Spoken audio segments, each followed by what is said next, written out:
മരങ്ങൾക്കെല്ലാം ചില്ലയും ഇലയും തണലുമുണ്ടെന്നാൽ ഒരു മരച്ചുവട്ടിലൊന്നിരിക്കാൻ കൊതിച്ചു. തണലേകുമെന്ന് കരുതി മരത്തോടൊന്ന് ചോദിച്ചു, ഈ തണലിലൊന്നിരുന്നോട്ടെ, ഒരിത്തിരി തണലേകുമോ എന്ന്. കേട്ട പാതി കേൾക്കാത്ത പാതി മൗനമാം പ്രതികരണം. വേദനയായി മനമിൽ. മാപ്പിരന്നാലും മതി വരില്ല എങ്കിലും ശാപജന്മവുമായി ജീവിച്ചിടുന്നു മാപ്പിനായി. എൻ യാചന ഏറ്റെടുക്കുവാൻ കഴിയാതെ പോയത് അവിടം എനിക്കായി ഇടമില്ല എന്നുള്ളതാണെന്ന സത്യവും ഞാൻ അറിയുന്നു. വിട്ട വാക്കുകൾ തിരിച്ചെടുത്താലും മായുമോ ഏറ്റ നെഞ്ചിലെ വേദന? നടന്ന ദൂരം തിരിച്ചു താണ്ടിയാലും മായുമോ വെച്ച കാൽപ്പാടുകൾ? തൊടുത്തു വിട്ട വാക്കുകൾ എത്ര ദൂരം പോയെന്നറിയാതെ അന്ധനായി നടക്കവേ സ്ഥാനമില്ലാത്തടത്ത് കയറിച്ചെല്ലാൻ കൽപ്പനയേകിയ സർവനാഥനോടായി ചോദിച്ചിടുന്നു, എന്തിനീ കരിയില പോലൊരു ജന്മം തന്നു നീ കാണികളെ കൊണ്ട് കല്ലെറിയിപ്പിക്കുന്നു?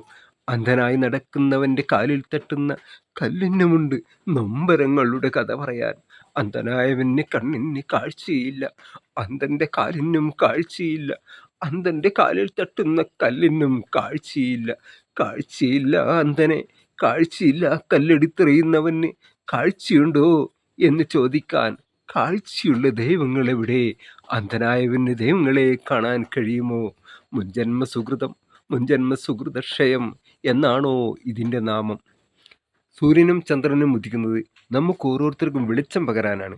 അതുപോലെ നാം ഓരോരുത്തർക്കും അന്യോന്യം വെളിച്ചം പകരാൻ കഴിയട്ടെ എന്ന പ്രാർത്ഥനയോടെ. താങ്ക്സ്.